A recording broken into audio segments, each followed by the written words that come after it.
पौराणिक मान्यताओं के अनुसार आषाढ़ माह की शुक्ल पक्ष की एकादशी से कार्तिक माह की शुक्ल पक्ष की एकादशी तक 4 महीनों के लिए भगवान विष्णु क्षीर सागर में शेषनाग की शैया पर योग निद्रा में लीन रहते हैं। भगवान विष्णु के नींद में चले जाने के कारण चूंकि वे विश्व के पालनहर्ता हैं, इस संसार में सकारात्मक ऊर्जा का अभाव हो जाता है। इसलिए इन 4 महीनों में, जिनको चातुर्मास भी कहा जाता है, कोई भी शुभ कार्य करना जैसे मुंडन, विवाह, जनेऊ, गृह प्रवेश आदि वर्जित होते हैं।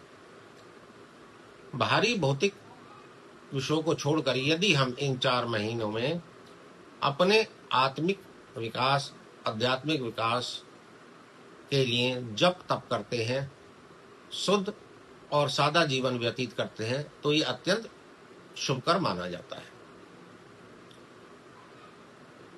यदि इसको प्रकृति और मौसम के अनुसार भी देखें तो आषाढ़ माह की शुक्ल पक्ष की एकादशी से वर्षा ऋतु अपने पूर्ण रूप में स्थापित हो जाती है।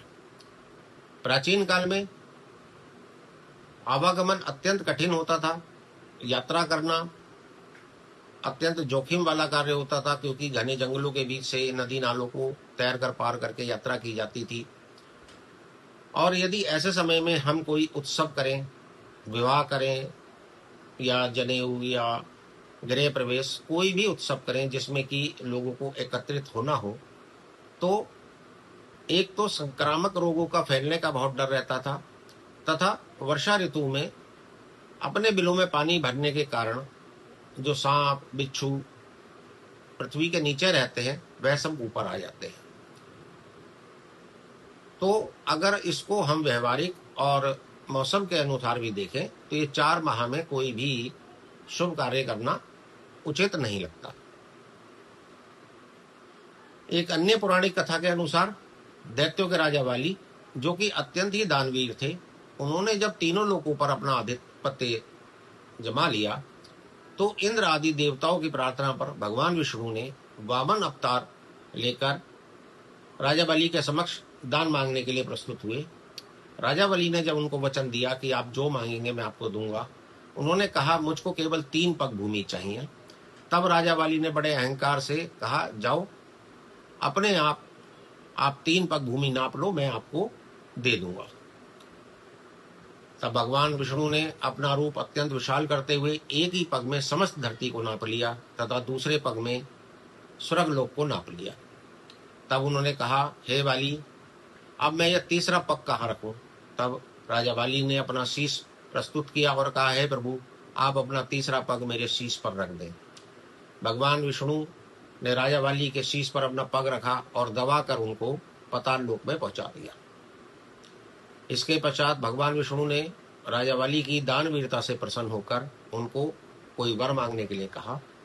तब राजा बाली ने कहा, हे प्रभु, मैं ये चाहता हूं कि आप भी सदैव के लिए मेरे साथ पाताल लोक में ही निवास करें।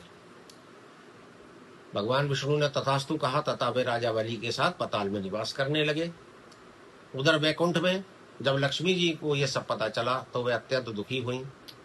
फिर उन्होंने एक गरीब स्त्री का वेश धारण किया और राजा बाली के सामने प्रस्तुत होकर उसको राखी बांधने का आग्रह किया। राजा बाली ने कहा, ठीक है बहन, आप मुझको राखी बांध दीजिए। राखी बांधने के बाद उपहार स्वरूप उन्होंने भगवान विष्णु को राजा बाली से मांग लिया। भगवान विष्णु ने पाताल लोक से चलते समय राजा बाली से प्रसन्न होकर फिर कहा कि हे बाली, तुम चाहो तो कोई भी वरदान मांग सकते हो।